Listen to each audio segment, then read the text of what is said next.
Right, I'm a little bit early because I can't take in the news. There's been a problem.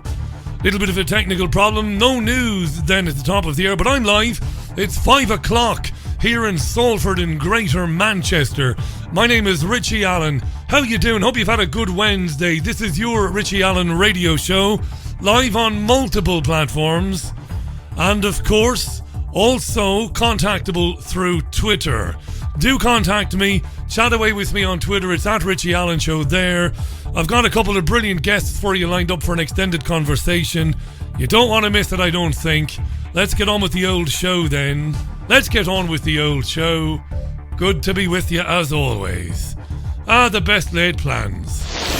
Asking the questions mainstream journalists will never ask. This is your Richie Allen Show on richieallen.co.uk, Fab Radio 2 in Manchester, and triggerwarning.tv.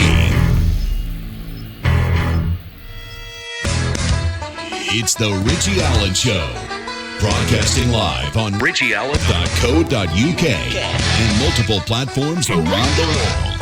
And now, here's your host, Richie Allen. Welcome to the program. Well, we've got a terrific show lined up for you today. And before I tell you about that, I've already given you the contact details, haven't I? I have. Yeah, I should have taken in the news there, shouldn't I? But I couldn't do it for some reason. That's all right. It's all lies anyway, isn't it? The trad cat knight himself, Eric Gajewski, returns to the program today. You know all about Eric. He's got a film out about Marie-Julie Jahenny, of course, the very, very famous, of course, Catholic, and one of the most important Catholic mystics in modern times, of course. She held the stigmata the longest. And the film, made by Eric, deals with her end-time prophecies and revelations. Eric's a top man. He's a great broadcaster with a huge audience. And we'll be joined today by a friend of Eric's, Father Paul Kramer, will be on the line too, from County Cork in God's country. He's a lecturer and author of numerous articles and books on the Catholic faith and on the subject of Fatima. You don't want to miss Eric Gajewski and Paul Kramer. They'll join the program in about 25 minutes time after we've rounded up the biggest news stories of the day. Yeah, all right. Really caught me on the hop there as well. As well and all as, you know, experienced as I am, it caught me on the hop there at about 40 seconds to the 1 minute countdown for the news, and I saw the news wasn't loading. I thought, it's not. What are you going to do? So anyway, I rushed around. There you go. There you go. Right. Happy birthday, Jean Ann Crowley, my great friend. Mentioned this on the live stream this morning. Had a chat about Jean Ann, very important friend of mine. Wonderful woman, turned 70 today. And she's been having a fine old time of it, I do believe, there in Clergy. Truly extraordinary person. And all the best wishes to her from me and, well, from the team at the Richie Allen radio show. There is no team. That's a standing. That's what would you call that? That's an inside joke. My team, well, it's Jean Ann really offering me advice and help and recommendations from time to time. Now, the House of Representatives will vote to impeach President Trump later today. Well, that's Eastern time, later today. It'll be about midnight here. What's it all about, eh? What's it all about? Well, Trump, in case you've been living on another planet, is accused of pressuring Ukraine to dig up some dirt on Joe Biden and Joe Biden's son, Hunter. Trump is accused of asking Ukraine for a bit of help in getting some dirt, some damaging info on one of his Democratic challengers. You see, Hunter Biden worked for a Ukrainian company back when old Joe was the US Vice President. Do you know this? I know many of you will know all this, but I've got to tell you, just in case some don't, you know. Trump's accused of dangling a couple of things by way of bargaining with Ukraine. Number one, the withholding of $400 million of military aid to Ukraine, which had already been allocated by Congress. And a White House meeting for Ukraine's president. So the Democrats say that's an abuse of presidential power. using the office for personal political gain and to the detriment of national security. Yeah. Why national security? Well, the Democrats say that Ukraine was using that money in its ongoing conflict with Russia.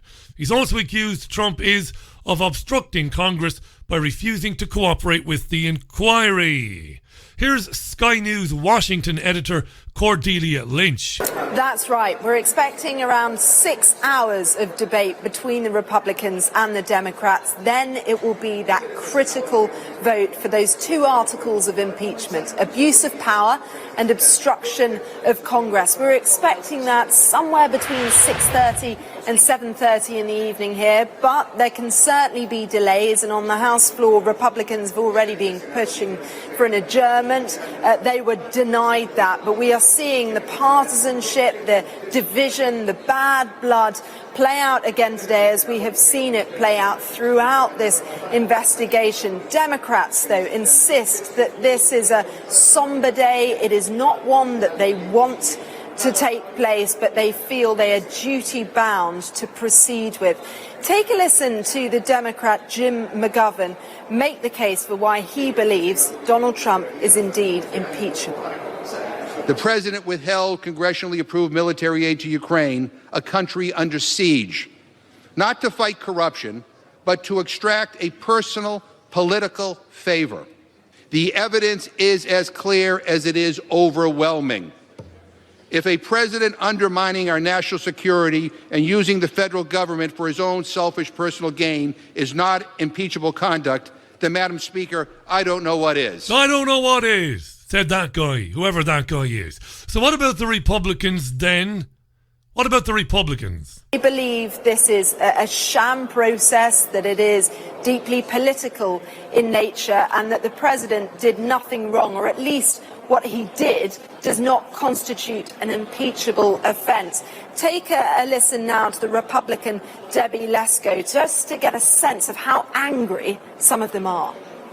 This is the most unfair, politically biased, rigged process that I have seen in my entire life. Here are the facts. There is no proof, none, that the president has committed an impeachable offense. Not one of the Democrat witnesses, not one, was able to establish that the president committed bribery, treason, or high crimes and misdemeanors as required in the U.S. Constitution. So there. This is all going to culminate later on in a vote which is expected to pass. And then it's off to the Senate for a trial in January. There you are. Why doesn't Tony Blair just go away? Hey, he should be hanging upside down by his ankles in Tower Bridge, shouldn't he? In London Bridge, in the Tower of London, shouldn't he? The mass murdering animal Tony Blair. He spoke in London this morning and said that Labour pursued a passive, almost comic indecision over Brexit during the election, alienated both sides of the debate, and this contributed to their landslide defeat. Tony Blair.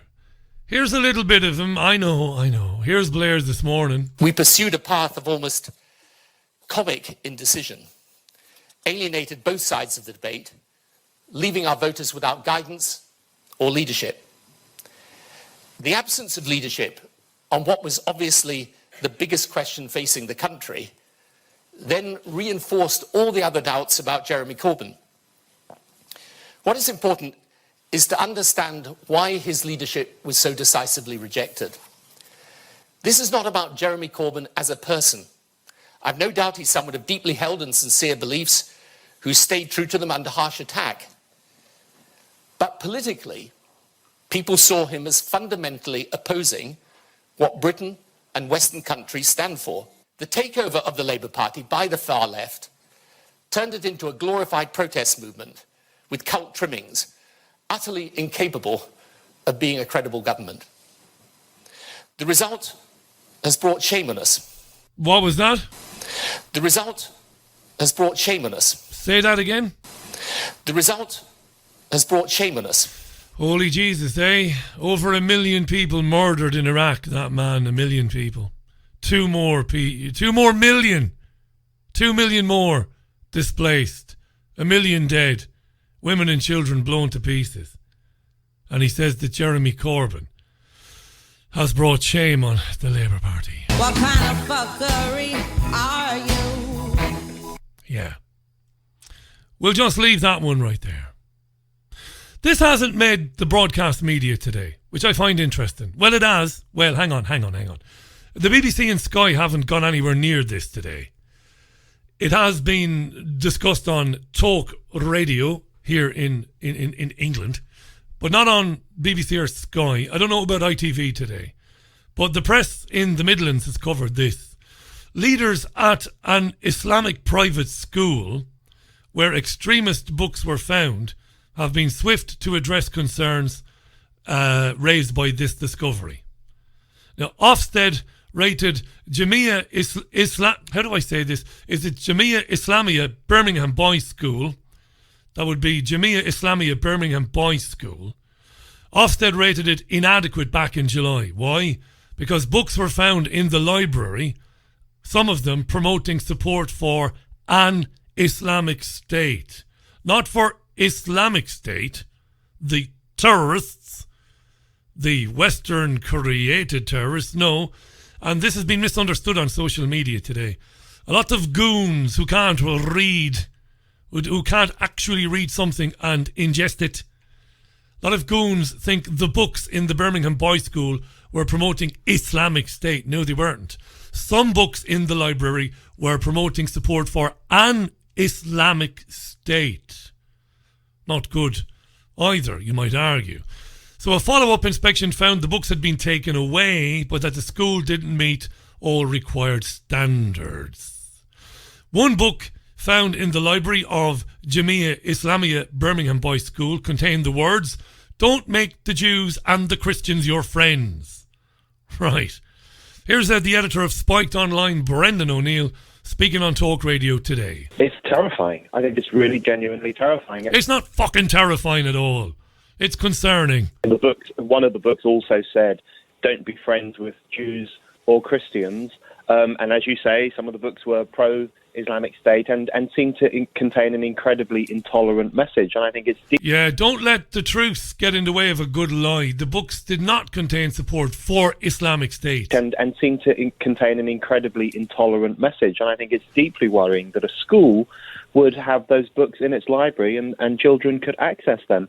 I think there's a broader problem. The chances of children reading anything that comes out of a library in 2019 are pretty remote, but still. Problem here.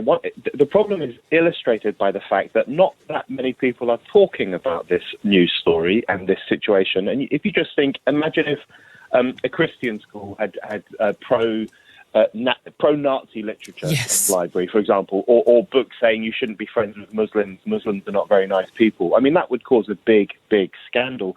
I think one of the problems in relation to Islamic schools, and there have been numerous problems in some Islamic schools in the country, one of the problems is that it's so difficult now to discuss any problem that comes from the Muslim community because people are instantly shot down as Islamophobic, instantly shot down as racist. And I think that everyone loses out as a consequence of that because it becomes so hard to have an honest discussion about problems in our society. Indeed. Yeah. He holds those opinions until it comes to criticism of Zionism. Brendan O'Neill is typical of the alternative right. He's a monumental hypocrite and a coward. He's right, of course. Discussion of, terrorism and discussion about young Pakistani Muslim lads going down a bad road is hushed up for fears that people will be called racist. Of course, but when the shoe's on the other foot, when people are called racist for talking about the Zionist influence in UK politics, guys like Brendan O'Neill, they're nowhere to be seen. He's like a bit of a meerkat, really. You see, when it comes to Islam and criticism of it, Brendan's head is right up out of the ground and he's standing up with his neck jutting forward. When it comes to standing up for people who are being marginalised because they criticise the undue and nefarious influence the State of Israel and its agents wield in countries like this guy will be nowhere to be seen to stand up for your rights and to say, well, don't call him racist, let's hear him out. Brendan O'Neill. 15 minutes, 5:15 it is. It is Wednesday's programme. We are the 18th of December, meaning that this day next week will, of course, be Christmas Day. Nurses, briefly. About 15,500 nurses in Northern Ireland are taking strike action. This is a dispute over pay and patient safety. It's a bit of a first. The Royal College of Nursing represents about 9,000 nurses. They walked out at 8 o'clock this morning. That's the first time it's done that in its 103-year history. Yes. And another 6,500 nurses, members of Unison, they walked out too. Nurses in Northern Ireland feel undervalued compared to nurses doing the same jobs in the UK, in Britain, in England and Scotland. They want parity, and they're right, of course, to want parity. And when you factor in that Northern Ireland has the worst record in terms of meeting waiting time targets for cancer, dreadful accident and emergency waiting times, and routine operation waiting times are horrendous in the north of Ireland. England has seen its performance sink to a record low of just over 81% in Northern Ireland. It's currently below 66%. That's the amount of patients seen in 4 hours in A&E. What are the chances of you being seen in 4 hours or under in casualty, when in England 81% chance, in Northern Ireland 66% chance? The suspension of the devolved government hasn't helped, of course. Fascinating interview today. Adam Bolton of Sky interviewed the Health Secretary Matt Hancock. Very interesting indeed. Bolton wanted to talk about the government's pledge to recruit 50,000 new nurses. And Adam Bolton quite rightly said to Matt Hancock, you created this mess, and it's no wonder nurses are leaving, and it's no wonder there are so many vacancies. You will hear Adam Bolton first. It's a problem you created. This is the point. So this is not the reason why it is a problem you created. You're having to say we're going to get 50,000 new nurses is because you've made it a less attractive profession. So what it comes down to is the NHS safe in Tory hands. Do you guys know what you're doing? People might think you don't know what you're doing. Well, Ma'an Buchel, Adam. Ma'an Buchel. That means goodbye. Very good.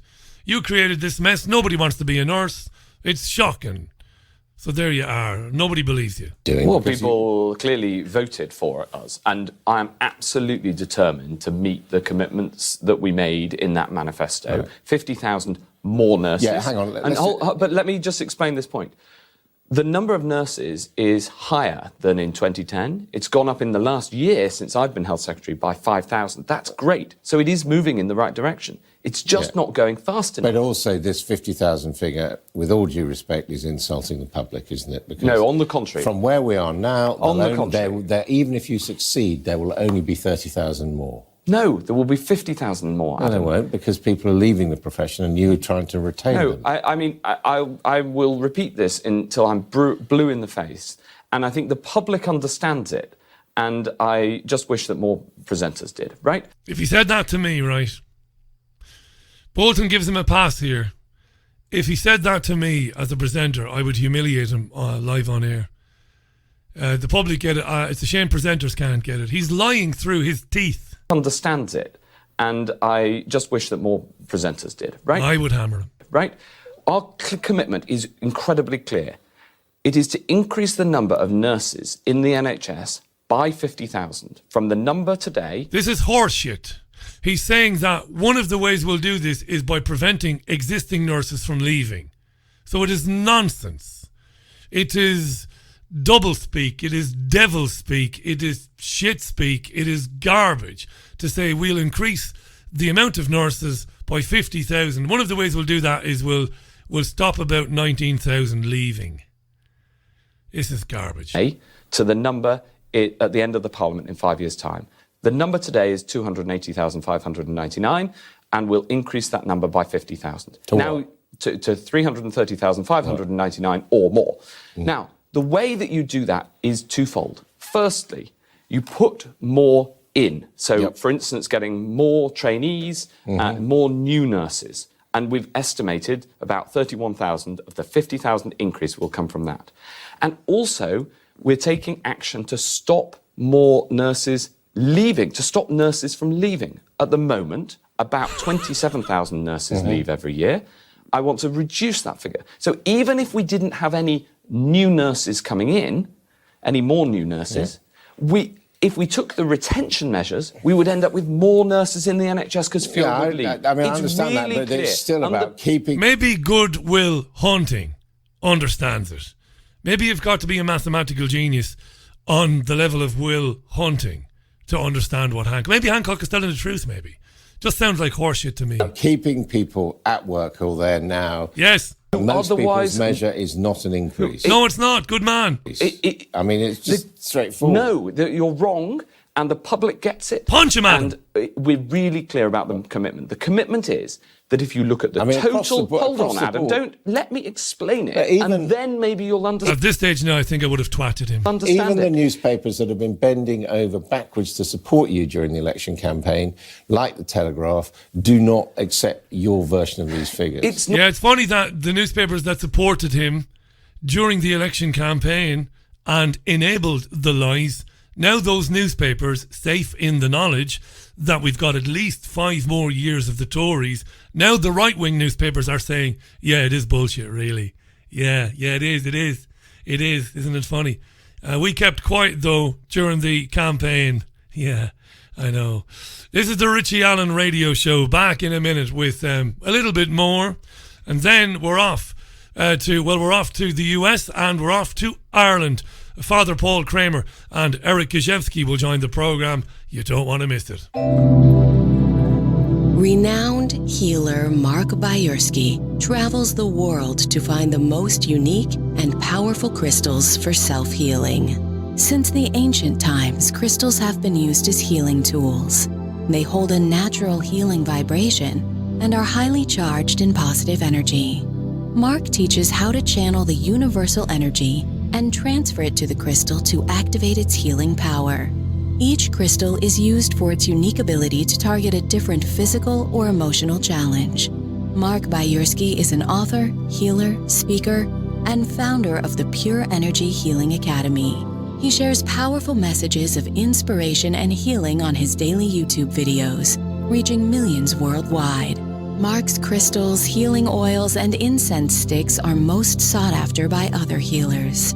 His collection is available online at www.markgajewski.com. His work is presented through Lemon House, a company that creates and curates consciously made gifts. Right, happy birthday to Jean Ann Crowley. Back with my guests after this. Happy birthday, Jean Ann. Yeah, music from Altered Images there. Happy birthday on the Richie Allen Radio Show. 26 minutes it is past the hour. Welcome to the programme if you're just joining us. Great to be with you as always. Lots and lots of interest in this show today. Lots of interest on social media. And I had a lot of emails about my guests today as well. Just before we welcome Eric back to the programme, and welcome Father Paul Kramer for the first time. Let me read you this, because we're going to get through a lot today on the programme in the 90 minutes that we have. This, of course, making the news yesterday on the 83rd birthday of Pope Francis.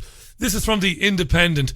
Pope Francis has abolished the pontifical secret used in clergy sexual abuse cases after mounting criticism that the high degree of confidentiality has been used to protect pedophiles, silence victims, and keep law enforcement from investigating crimes.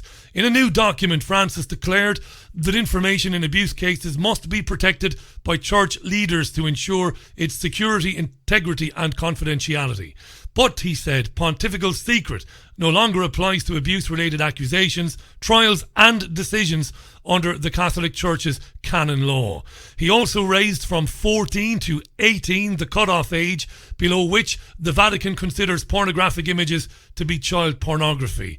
The laws were issued yesterday on the 83rd birthday of the Pope, the Pontiff, as he struggles to respond to the global explosion of the abuse scandal, his own missteps, and demands for greater transparency and accountability from victims, law enforcement, and ordinary Catholics alike. Now, we're going to get through a lot today with my guests.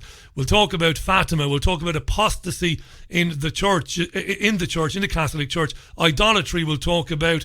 We will talk about one world religion, the Antichrist, taking scripture literally. I hope we'll get into some of that as well, because I'm excited to welcome to the program for the first time Father Paul Kramer. Paul is a lecturer and has written articles and books on the Catholic faith even, and on the subject of Fatima. But he's an Irish American. Bristol, Connecticut, USA is where he was born, studied philosophy and theology in Rome at the Pontifical University of St. Thomas Aquinas back in the 70s. He was ordained to the priesthood in 1980, and he's got a huge following, Paul, because I've been contacted today by lots of people excited to hear him on the programme. Eric Gajewski, you know all about. Eric's got a movie out at the moment about Marie Julie Geheny, 3 Days of Darkness it's called, one of the most important Catholic mystics in modern times. Fascinating, do check that out. Tradcat Night is massive. Traditional Catholicism, nobody does it like Eric. Huge following as well. Check out his website if you haven't done before, and his broadcasts are always interesting, informative and thought-provoking. Welcome back to the programme, Eric Gajewski. And Father Paul Kramer, you're very welcome to this parish, sir. How are you? I'm glad to be here. I'm glad to be here. Thanks for bringing me on. It's good to have you, Paul. I believe you're in Cork this evening. Is that right, in County Cork? Yeah, North Cork. So you're in North Cork. Well, it's good to be with you. I'm from Waterford myself. Paul, give us a reaction first to what we heard yesterday from Pope Francis. It's an interesting story. Everybody covered it. That pontifical secret will be abolished in clergy sexual abuse cases, because he says transparency is important and we need to ensure security, integrity and confidentiality. Sounds like a good thing, Paul. What say you? In a perfect world, the church would discipline the priests, and they would be tried by ecclesiastical courts, and they would be punished, and they could be given very severe punishment. But that is not happening in today's world. So it's not a perfect solution to the problems of the church today. But the difficulty there also is difficult on both sides, because something has to be done to protect the innocent children and youth from sexual predators who infiltrate into the priesthood, because they know by following that as a career for them, it's a mere career choice when a pedophile becomes a priest, because that is the kind of profession that provides them with access to children. Pedophiles like to be teachers, they like to be priests, because that gives them access to children. So something, of course, has to be done, and law enforcement is going to do something about it. That's fine on one hand. But on the other hand, like in the case we see with Cardinal Pell, they're using this very selectively to go after priests that they don't like, and they're fabricating false charge against priests. I know there's a journalist in Australia who recently demonstrated that the logistics of the alleged crime were absolutely impossible. That the boy who claimed to have been abused could not possibly have gotten from point A to point B and done all the things he had said he had done to get there. It could not have happened. It was a physical impossibility. Before Eric comes in, I'm keen to hear what Eric thinks about this. Am I to understand it, Paul? Father Paul Kramer is on the line with Eric Gajewski. Am I to understand it? I mean, I grew up obviously in Waterford, and as a journalist at WLR-FM, I would have covered abuse in the Catholic Church in Ireland extensively.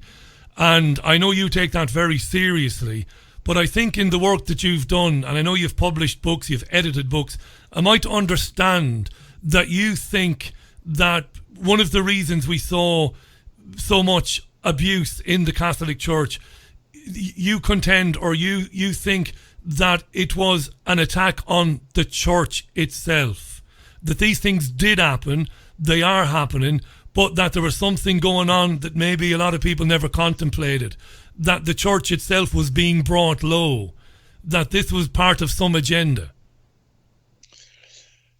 In one respect, that was the case, because these sort of people who are given over to the unnatural vices, and such as pedophilia, they infiltrate and get into high positions. And once they're in high positions, they do everything they can to bring their own kind into positions of high positions. So much so that even back in the 12th century, Saint Peter Damian wrote about that situation. Explain it was the same thing happening then. How these perverts would gain position in the church, and they would bring their own kind and promote their own kind. Eric, they've infiltrated not just religious institutions. They infiltrate everywhere. I don't want to stay with this obviously for too long, because there's so much to cover. It isn't just religion, it's politics, of course. We've got a huge problem here in this country with institutional child abuse, but coming from the establishment, the financial elites and the political elites, Eric. Yeah, no doubt about it. Everything that Father Kramer has had to say is absolutely true. I mean, for me, it's part of a bigger picture of this satanic infiltration of the church, Masonic infiltration, Marxist infiltration, which was talked about by Bella Dodd in one of her books, School of Darkness, many, many decades ago. And it's exactly what Father Kramer has to say. I mean, they're trying to infiltrate, ultimately to cast shame upon the church as a part of the persecution. I would say that's one aspect of it. Father Kramer and I both agree that there's going to be a wet martyrdom to come here, a communist persecution across the board, wherein, I mean, they're really going to come for priests. They'll come for people like you and I. They'll even come for people like you, Richie, who I know will not be taking the mark of the beast down the road. But it's all to normalize this stuff. I would say also it ties in with Catholic prophecy from my point of view, because there's long-awaited prophecies indicating that there would be a pope to flee Rome. So many years ago, I talked about how when a lot of these scandals started breaking, and it didn't just happen, the past year or so, there's an Occupy the Vatican movement, which not a lot of people are privy to, but right there in and around the Vatican, all kinds of protesters. We obviously see it on the secular side here in the West with was it Occupy New York, Occupy this, Occupy that. I've just alluded to that they're trying to make it appear as though Catholics are completely evil, to hate religion altogether, in order to institute the Antichrist new religion, in which basically it will be an embrace from anyone, from any quote unquote religion, as long as you eventually take his mark. But in any case, I say pay attention to, as the hatred grows, specifically there in Rome, for this Occupy the Vatican movement to pick up, because I think this is what might cause the true Pope, and we've talked about this in times past, Richie. Father Kramer and I believe that Pope Benedict is the true Pope, not Francis. He's a fraud. He's an imposter. He holds no jurisdiction. And I know we're going to be getting into this, because this is the essence of Father Kramer's recent book. I'm going to put links out to where people can find the recent book. It only came out a few weeks ago, Father Paul Kramer's book. We are going to talk about this. And this is because Benedict didn't pass away, as has been tradition in the Catholic Church. But I want to ask you this, both of you. I don't mind which of you picks up this question. I would have had a big problem with Benedict XVI, Ratzinger, as he was known, because I'm convinced, and you might have an argument, you might disagree with this, I'm convinced that he was complicit in the cover-up of child abuse in Ireland. I do believe that he was, when he was Cardinal Ratzinger, I do believe that he was a bit of a watchdog for abuse, and he did communicate with Irish cardinals and Irish bishops to tell them to keep quiet, as it were, when things were happening in parishes. And the best thing to do was to move the priest from parish A to parish B. That's been my understanding. And when I was on the radio in Ireland, I heard testimony from people to that end. What do you think of that? Go ahead, Father. Well, if if that was Benedict's response, of course, then he would. He's got to be held responsible in some manner, because there's no excuse for just moving priests around from place to place. There has to be discipline. I believe it was. I'm trying to think of the name of the Saint Anthony Mary Claret, who said that these kind of priests should be sent to some place like Devil's Island. Right. They should be sent to a desert island and serve hard time at hard labor. And that's the kind of thing that should be done with pedophiles. They should be locked up in solitary confinement, put to hard labor. They should be isolated in some remote place, and they should be very harshly punished. I want to point something out, Paul. Paul, by the way. I'm delighted that Father Paul Kramer is on the line. Eric Gajewski is on the line. I want to point something out, because things sometimes do get lost in translation. Eric and Paul have condemned and will condemn paedophilia. They have never said that paedophilia hasn't been an issue in the Catholic Church. They acknowledge that it has been and is. They're very much interested in the history of Catholicism and traditional Catholicism, and they believe that this stuff happened and was allowed to happen possibly as one part of an agenda to bring down traditional Catholicism. Now, I want to ask you both this, and you can take all the time you want to answer this. As a bit of a lapsed Catholic myself, was there a time, Paul and Eric, in history when Catholicism was a force for good, was doing genuine good? I mean, in people's lives, in their homes, in their communities. And could you identify that time when it began to come under attack and how that happened? Because my listeners are absolutely fascinated by this. A lot of spiritual people listen to this program, even if I am, as I said, a bit of a lapsed spiritualist or a lapsed Catholic, but they're fascinated. Was there traditional Catholicism? Where did it exist? How did it work? What did it achieve? And when did we begin to see it being brought down? Guys, over to you. Go ahead, Father. It has. There have been. It has been somewhat cyclical in the history of the church. There are times when the church has been at her spiritual strength, and the church has been a great force for good at those times, doing every good work for body and soul, for the faithful, and for all those who needed the church's help, whether material or spiritual. Then there are times when there has been corruption in the church, and with the corruption, all the evils crept in, but they've always been kept somewhat in check in past centuries, up until the Second Vatican Council, when evil began to be promoted under a false idea of liberty.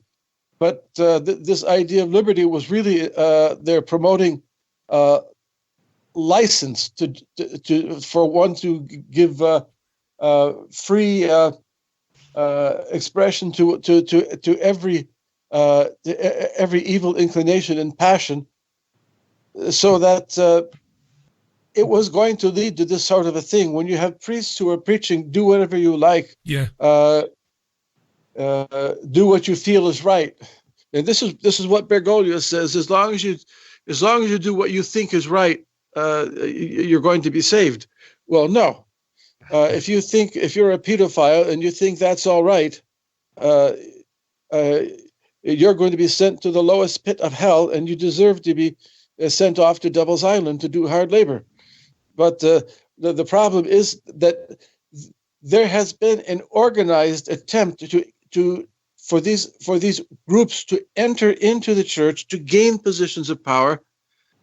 They want to take over the church, and they want to transform it into a new thing, a new institution created according to their own image and likeness of their own ugly souls. Changing centuries and centuries and centuries of teaching, Eric. You kind of got me into this a few months ago, and you've identified, Eric, I think, a kind of a loose kind of a time period when this began to explode, when, Catholic priests were, as Father Paul said there, moving away from scripture and doctrine and taking that kind of liberal, do what you like type of attitude that Paul just described there, Eric. Yeah, no doubt about it. The spirit of man has long been within the walls of the church, if you will, long before the Second Vatican Council. There's been numerous popes long before even Pius X that talked about how the enemies were inside the church, including Leo XIII. But Pope St. Pius X is the most common pope, which really pointed towards this one world religion, which will have people from all walks of life, if you will, that will embrace this new religion. And it's very unfortunate, Richie, just to follow up what Father Kramer was saying, obviously the plan is to really get people to move away from Catholicism, move into this new church, this apostate church of darkness, as Blessed Anna Emmerich called it. And just yesterday I had someone on the podcast mention to me, and I wasn't aware of this because I've invited him on my podcast in times past, Sean Hannity, that popular broadcaster or conservative type. He just left Catholicism, someone told me, as a result of this corruption. Now, I've seen it with numerous of my friends. I'm sure Father Paul Kramer has seen it in his work and his apostles. It's very unfortunate to see people leaving what we believe to be the true faith, as you know, Richie, on the account of corruption. Yeah. And that's what I'm saying. It's all part of a bigger plan. They've got the mainstream media. They want to make us look like, complete idiots. And by the way, to follow up on what Father Kramer had to say, for the Catholics listening in today, Pope St. Pius V, way back in the good old days, he actually alluded to how the sodomite clergy should be handed over to the secular authorities to be put to death. So it's even one step further than Devil's Island. What about those who say, Eric, Paul, you might come back in on this, just again for listeners joining the program now, right till the end of the show, just before 7, we've got Father Paul Kramer. Paul's an author. He's ordained back in 1980, traditional Catholic priest, studied in Rome. Talked about that earlier on. You know all about Eric and Tradcat Night. This is an absolutely incredibly fascinating conversation, and it's lit a fire in the imaginations of our listeners. It really has. Paul, what about those who might say, right, okay, guys, but not to say devil's advocates, maybe not the best term to use today of all days, but just to be kind of curmudgeonly. What about those who might say, look, it's all very well saying the church started to adopt a more liberal approach to Christian teaching. But what about those who might say, well, it kind of had to. The world was changing. People were becoming more liberal. They were becoming more expressive in the way they expressed themselves sexually. We had gay men and women becoming more accepted in society. I don't want to dwell on homosexuality or anything like that, but I'm just making the point. And that the church just couldn't ignore stuff like that. Like the church just couldn't keep telling people, priests couldn't keep standing up on the pulpit every Sunday morning telling people this is all wrong, this is the work of the devil. The church kind of had to roll with the punches and adapt. Paul, what do you think of people who say that? Because I get that a lot from people. Well, the first thing that has to be pointed out is that not just the Catholic Church, but we're talking about religion as going back to the Old Testament, going back to the very beginning. We read in Scripture in the book of Genesis, what is the first thing that God did was he issued his decree of law, what is forbidden and what is permitted. The essence of religion is obedience to the law of God. This is our relationship with our Creator, because he is the one who made us. He created the whole world. He created our individual souls. And so he has the rightful dominion over us. And this is simply a question of the natural law. The morality of the church is an expression of the natural law that we could know by the application of right reason, the proper understanding of ethics. We would arrive at the same moral code. So, but it is enforced by God in this supernatural economy of grace, whereas we are commanded by God to observe his moral law with the understanding that if we are good and faithful servants, he is going to reward us with eternal happiness. And if we live in rebellion against God's law, against his rulership, we will separate ourselves from him for all eternity. Now, Paul, do you know what? I knew you would say that, and it's a good answer. I knew you would say that, but it doesn't quite kind of answer my question. Because my question is, we've become, when I say we, I don't want to say we, I don't speak for society, but society accepts some of the things that traditional Catholic teaching say are wrong and are immoral and are against God's teaching. Society says, well, no, sorry, but we don't agree with that. You know, we see same-sex marriage now. We see lots of different things. Again, I don't want to go through it. I don't want to dwell on it. We see lots of things, and society says no. Secular law says no. These things are okay. And I knew you'd give that answer, but the point is, if the church, and I know you're going to bat me, you're going to knock me right down here. Now you're going to try to anyway. But if the church had kept the attitude of, well, no, it's wrong for same-sex couples, it's wrong for same-sex couples to marry and all the rest of it, well, the church would just disappear, wouldn't it? Ultimately, because society says, the vast majority of people in the world today, they say, well, no, we don't have any problem with that. And I don't mean you personally, Paul, but the church is outdated, it's old-fashioned, it's been left behind, you're in the wrong century. What do you say to that?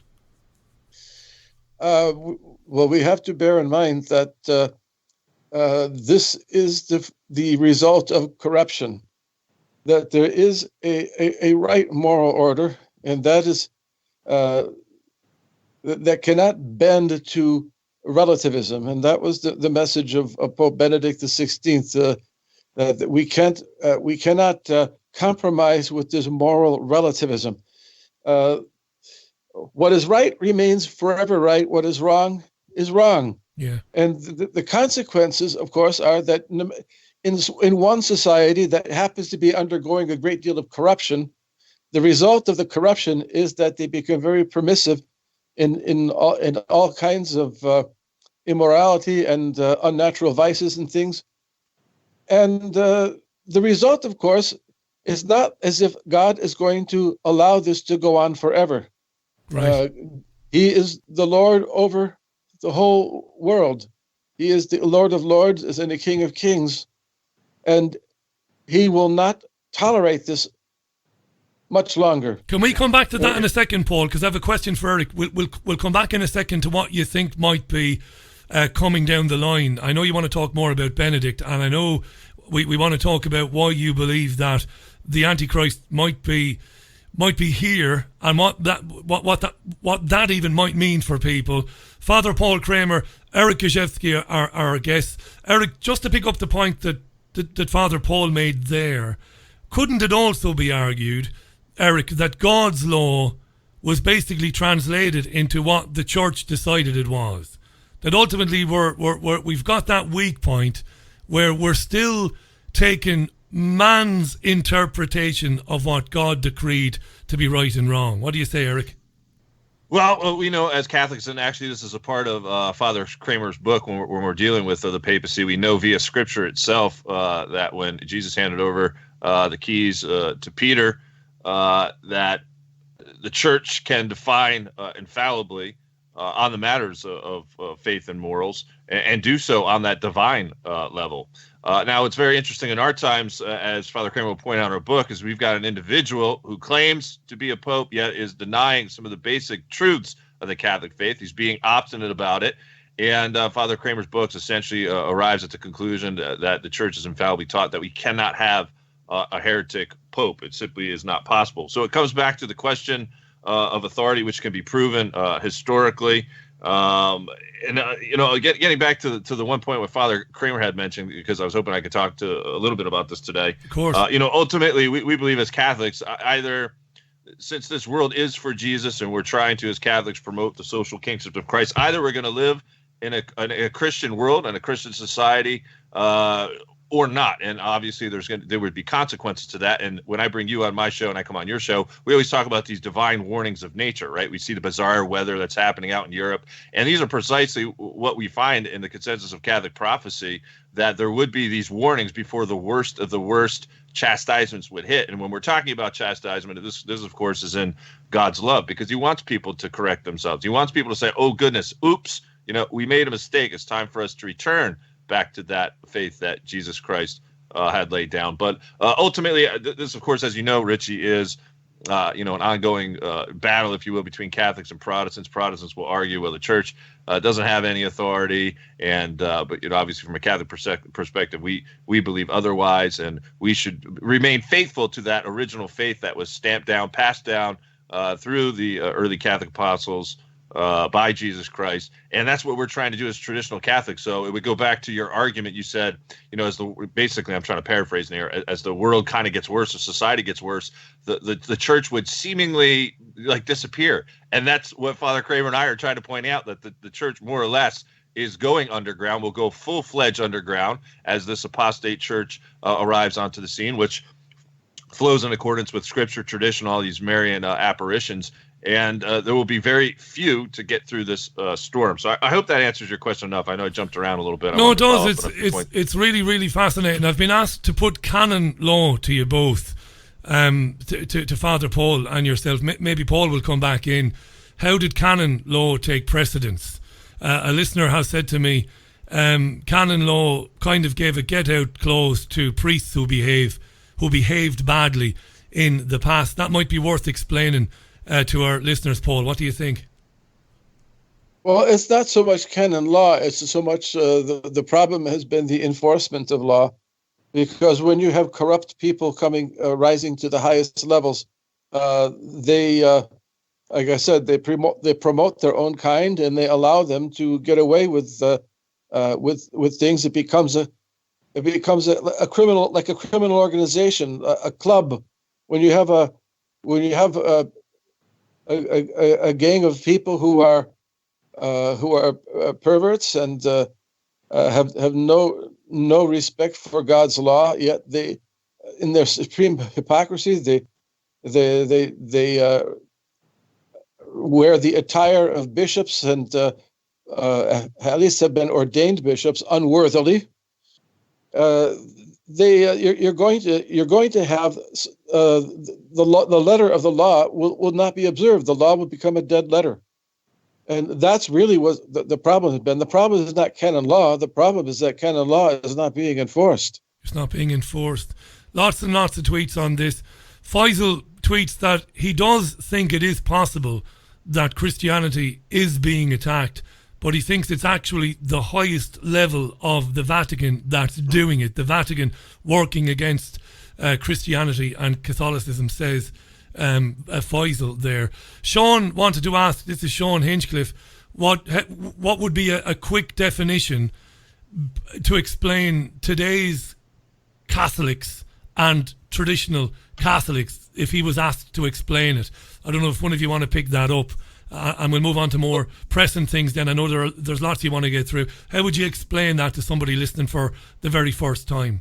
If I could jump in just for a minute, Father, and we'll let you follow up. Listen, we've talked about this infiltration in the church. When we're saying the Vatican, we have to know, I mean, who is in the Vatican? Are these individuals actually really Catholic? There's a prominent leader in the traditional community who's no longer with us, Archbishop Lefebvre, who founded the Society of St. Pius X, who argued in the late 80s, Rome has lost the faith. They've left the church. So objectively speaking, we've got to point out that in the very least, these individuals who are in the Vatican, a large number of them are material heretics, meaning what they are purporting out to the public isn't the true Catholic faith. Even the conservative types, even your Cardinal Burkes, the Cardinal Sarahs of the world, unfortunately, right? But then you've got other ones out there who are just outright apostates and manifest heretics, public heretics, as Father Kramer points out in his book on Bergoglio, Francis, men who obstinately will look back in history and say, okay, the church was wrong on the death penalty, which is something that Francis has said in times past. This is what we need to do now. That is letting people know. He's identifying what the church has said. He's saying it's wrong. This is what I teach you. That is the very essence of being a Protestant. I mean, it's like Luther Part 2, if you will. So these men are not Catholic. So the Vatican largely right now, is it Catholic?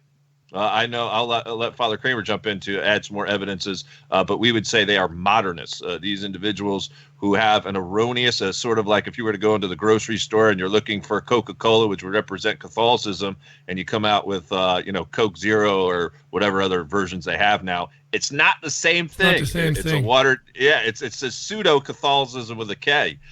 So when I get that all the time when I do these media appearances, well, it's the Vatican, it's the Catholic Church. No, it's those men who have infiltrated the church who are passing themselves off as Catholics. And you believe that Pope Francis is one of those, Paul. Would he be consciously doing that? Is this man? Yes, he would, because what Eric said about the modernists, modernism is the objective set of errors, the mindset. That's the heresy that was condemned by Pope St. Pius X. But these men are not just modernists. Their modernism is an expression of a philosophy that goes back to the Enlightenment and earlier. And these men, that mentality, that ideology of theirs, is actually a mystical doctrine of their sect. They belong to an established sect, and they will be exposed. The day will come when they will be exposed and they will be expelled, because the men who have taken over the Vatican are not Catholics. They belong to a secret sect, and that sect is known to the world as the sect of Freemasonry.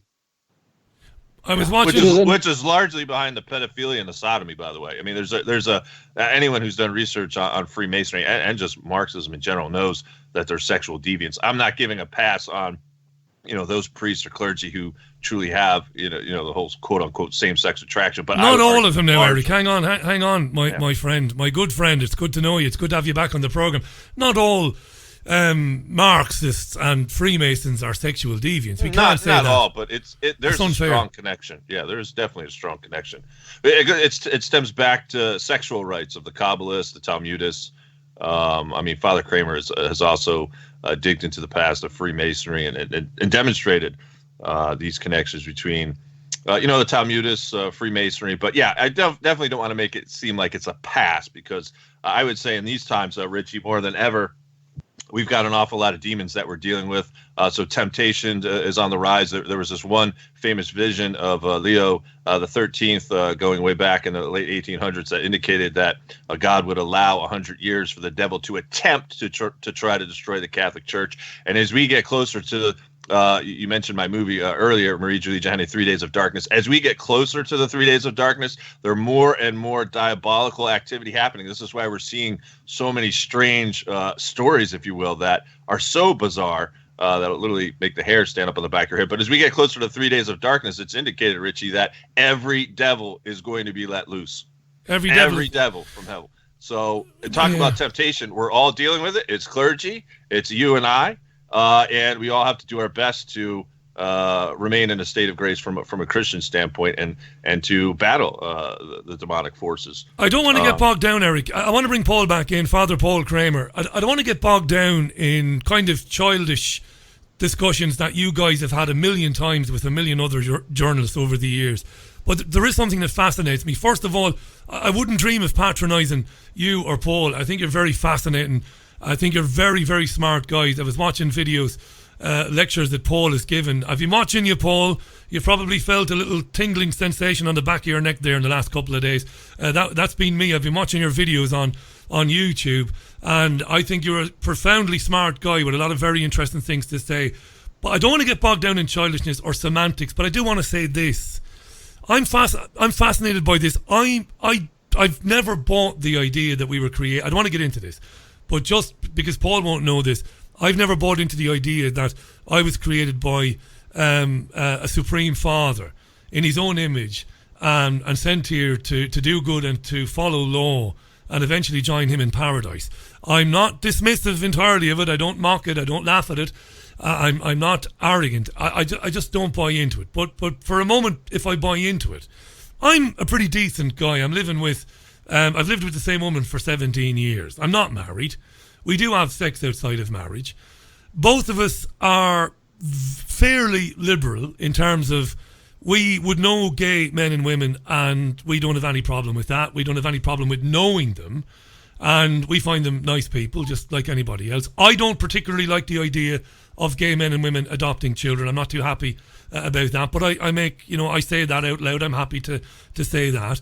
I also believe that traditional Catholics, like yourselves, should absolutely have the right to say whatever it is you think, whatever it is you feel, whatever, how you interpret the scripture, how you interpret the biblical text. But just looking at myself and how I've described myself, according to traditional Catholics, I'm in trouble. And I don't see why I would be in trouble. I'm not a bad guy. Now, like I said, I don't want to get bogged down in this because I want to talk about the Antichrist and where you guys think this is all going. But there are millions of good people, I reckon, in the world who don't do any harm at all and kind of get on with their lives. But I think traditional Catholics might think, well, you're just part of the problem because you turn a blind eye to it when you really should be standing up against something, even though I don't find anything particularly wrong with some of those things. I've kind of talked quite a bit there, and maybe I've not made myself clear. What do you think? Paul, am I part of the problem? Evil, unfortunately, has like the snowball effect. It turns into an avalanche, and when it comes to things like sodomy, this avalanche is something that is eventually going to smother our society under the weight of corruption, under the weight of perversion. It grows and grows and grows until there's no good left on earth. That's why it has to be stopped, and God is going to intervene, and He's going to stop it. There's just no question about it. This is we see the great tradition recorded in Scripture of the flood when the world became so wicked that God decided to wipe out humanity, and He's going to do it again, and He's going to do it again very soon. Yeah, fire from heaven. It's foretold from ancient times in the ancient Jewish scriptures.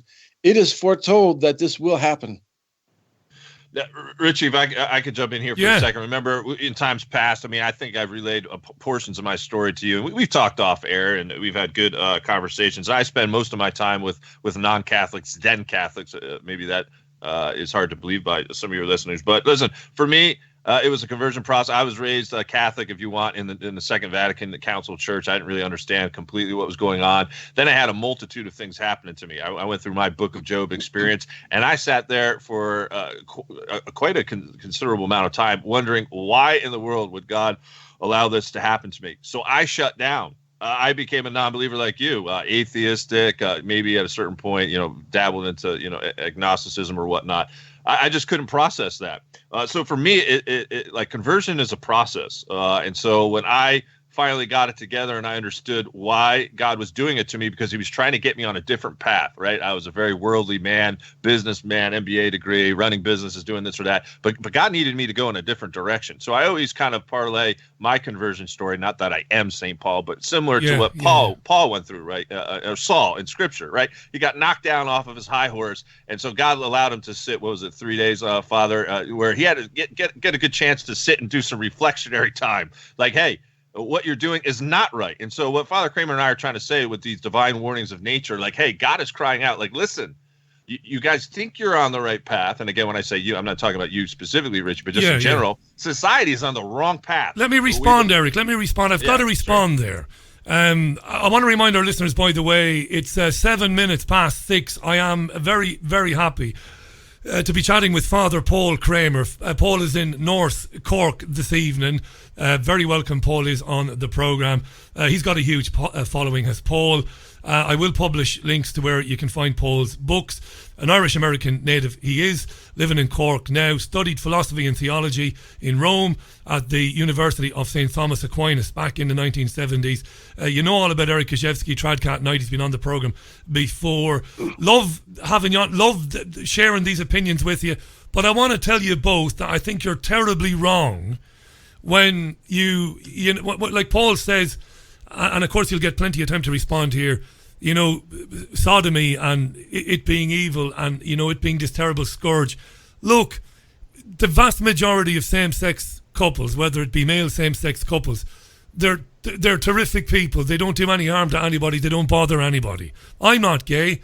It doesn't fill me with great joy, the idea of being with another man, but they don't do any harm to anybody. If God is angry, you know, as long as they, you know, live, they're kind to their neighbours, they're charitable, they're decent, they're helpful, they're charitable, which gay people I know are, and you know, I'm as happy to be friendly with them as anybody else, and I'm not trying to virtue signal here.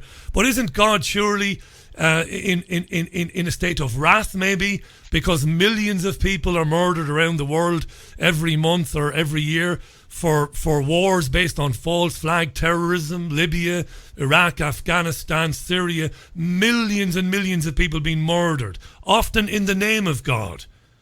I'm not so sure that God has got any real problem with people living together and sharing their lives together, so long as they're not bothering anybody else. And I don't want to get bogged down with that.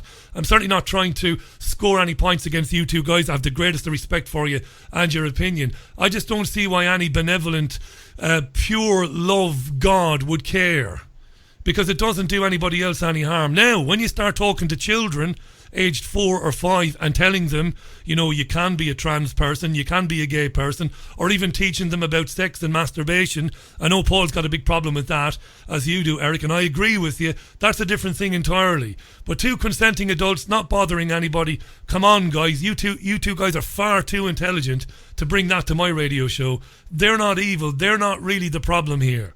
Much, much bigger crimes going on. Not that I believe that homosexuality is a crime. Over to you guys again.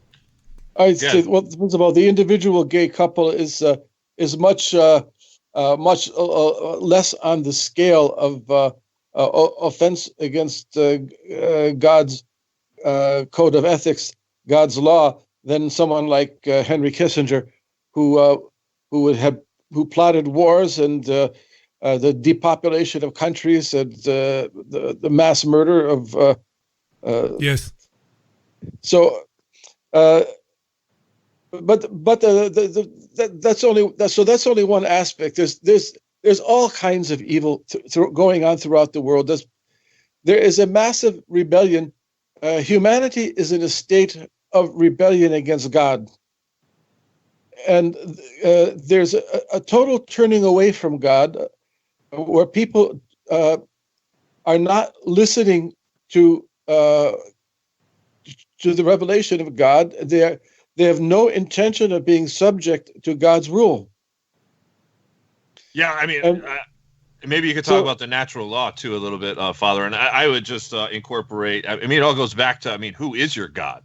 We know, and from our perspective, there would be other false religions who, as Scripture says, they would be worshiping devils. I mean, they're openly, outright Satanists in this country, or Luciferians.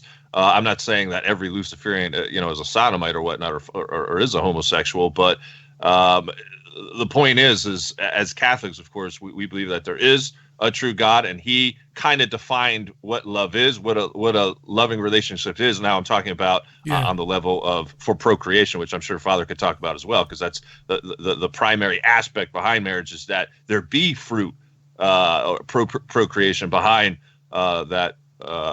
Loving relationship, but I'm sure Father might want to talk about the natural law as well. It just doesn't work. Can I just say to both of you, and to Paul especially, Paul, I love the message of the New Testament. I love it. I mean, I do. It's beautiful. It is. It's how people should live. We should live, and I won't use the word tolerance because we might end up having an argument. Because I say that in jest, by the way. But we should live. We should live in harmony, every single one of us. With our neighbours, our brothers, our sisters, our parents, our grandparents, and nature, and the beautiful creation that we have here. We should never do any harm. It's a wonderful, beautiful message. I'm not dismissive of it at all. I think it's fantastic. The words to live by. I would absolutely agree with you. And I'm fascinated by what Paul said a second ago, this massive turning away from God. I think you're right, Paul. I think you're onto something, because I'm not sure about God, and if the God if God is as you see him, because I'm not sure, I would say a turning away from spirituality, a turning away from the heart. That's how I see it. I think you're right, it is happening. And this is where I suppose we can segue into what evil really is and how it might manifest itself now, and not now, but in the very near future. Acts of evil are commonplace, and they are tolerated. They're tolerated by governments, they're tolerated by the media. There is a mass turning away from love and the spiritual. I think you're spot on there, Paul. I really do. The question is, what can you do about it? What can two very intelligent traditional Catholics do about that in the 21st century? It fascinates me, this. Well, the means above all have to be spiritual, because as St. Paul says, that we're not up against waging war with the, we're not being opposed by flesh and blood, but by the principalities and powers of darkness.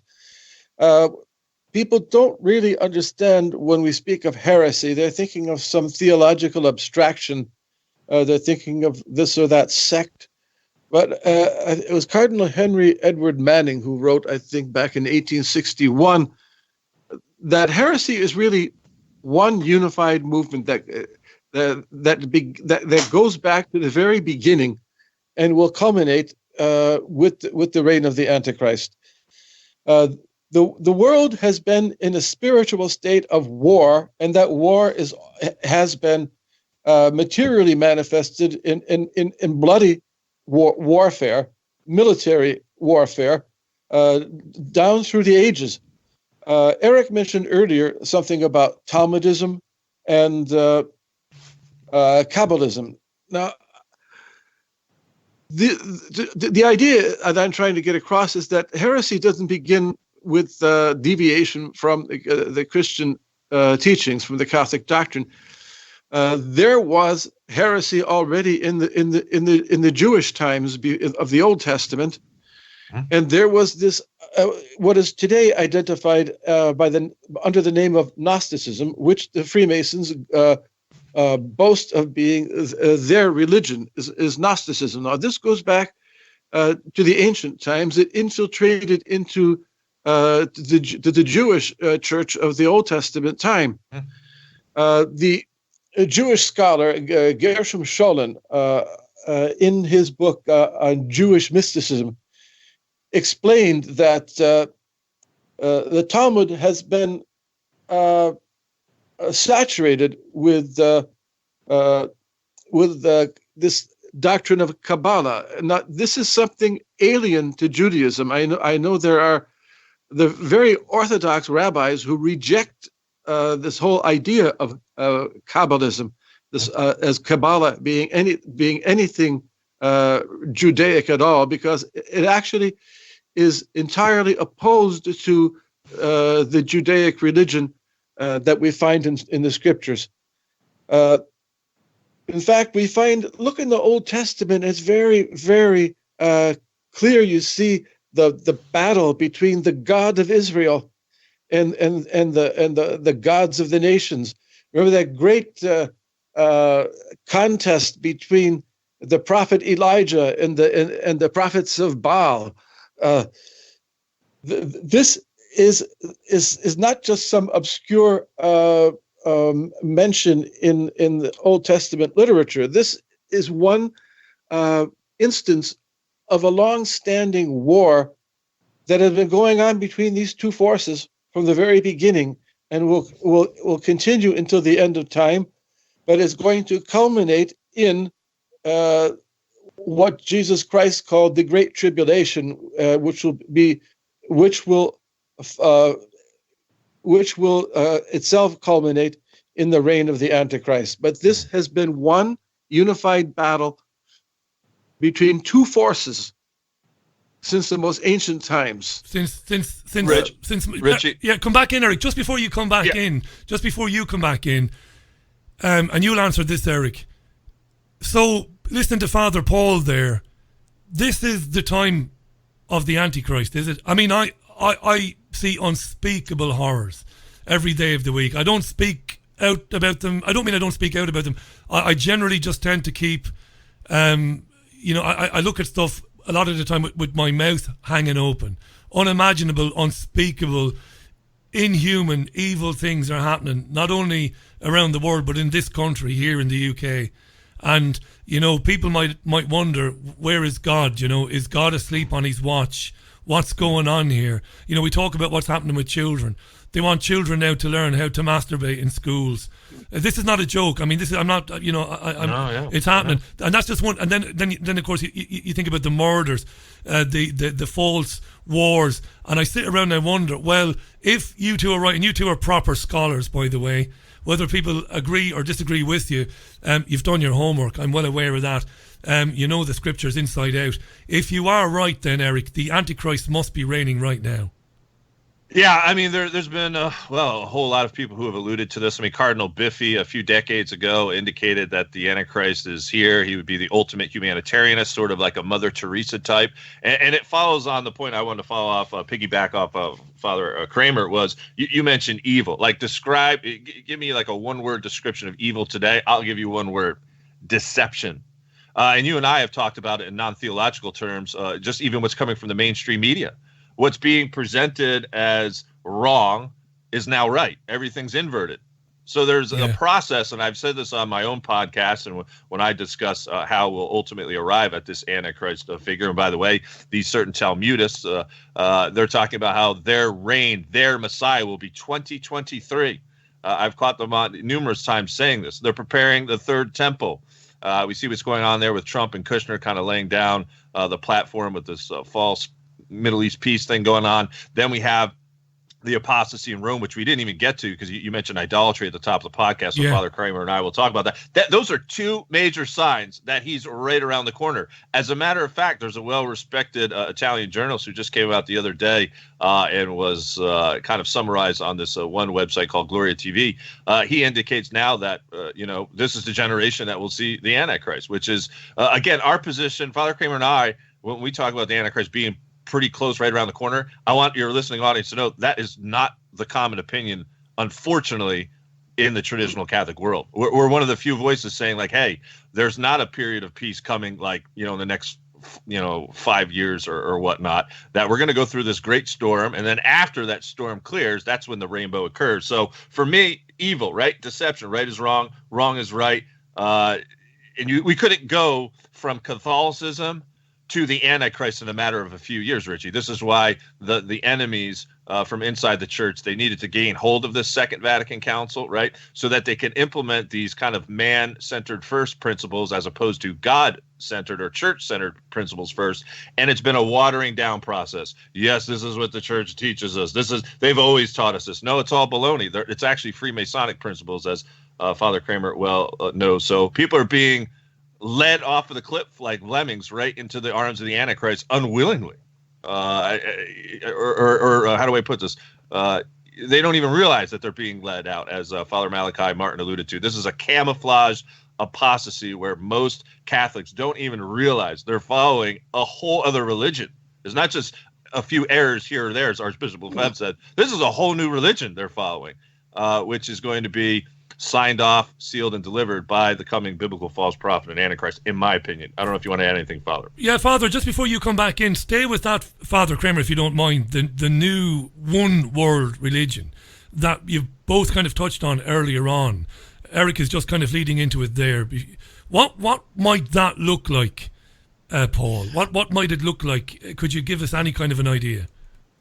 Okay, there is a 1,382-page book that goes into great depth on how modern philosophy, beginning from the time of the rationalists, has led. There's been a development and evolution coming up to this idea of God as a world soul. That it's a pantheistic notion, which is what Cardinal Manning called the embodiment of the spirit of Antichrist. Now, there's a 90-page book written by Cardinal Manning that sums it up perfectly, and it's so concise and so concentrated. It's called The Crisis of the Holy, the Present Crisis of the Holy See. And when I was in London for a few weeks, I was borrowing a friend's computer, and I found that book for a free download, and I couldn't put it down. I was glued to that computer screen until I read the book from cover to cover. It's a book that I highly recommend. You will understand what is the spirit of Antichrist, the spirit of evil that Scripture calls the mystery of iniquity, the spirit of lawlessness. This is summed up perfectly in that book of Cardinal Henry Edward Manning. And you've taken it on, Paul. You've taken it on in your recent book as well, haven't you? Yes, I've quoted him extensively in my latest book. Yes. So a vibe then, or a presence rather than an individual, Eric. A kind of something that kind of infests an idea or something which is not physical. That's what we might be talking about when we talk about the Antichrist. Well, ultimately, what was summarized with the Second Vatican Council, and I just covered this in a podcast before I came onto your show with a longtime Track at Night follower, and we were talking about these cult of man principles, these Freemasonic principles. I just kind of call them the me first principles. We're now denoting that man has rights before God or the church has rights. So again, everything being inverted, sort of an inflation, a puffing out of the chest, saying, sort of an entitlement. And again, this is where we get back to the liberal ideas of tolerance and convergence and all these Masonic principles, which aren't Catholic. The Antichrist, when he shows up, and again, I'm speaking for myself now and not Father Kramer, because I don't know if he would agree with it or not, but this guy that I've got pegged to be the Antichrist in esoteric circles, his name is Maitreya. He's not any world leader that we see today. So when I use that term, it's not like when this guy shows up, you can say, hi, I'm Maitreya, come follow me or whatnot. I don't know who it is. I do believe he's going to come onto the scene after the economic collapse, which I know you cover on your show. I mean, you guys are well aware of what's happening here economically here with the United States. But the point of the matter is, when this guy does show up, and this is what Pope St. Pius X warned of when he was talking about the Antichrist, he said, ultimately the Antichrist was going to come out, and the distinguishing mark would be that he would say that man is God. You don't need grace. You don't need Jesus Christ. You nasty Catholics have been interpreting Scripture even wrong, because the whole UFO agenda comes to the equation. They'll say creationism is wrong.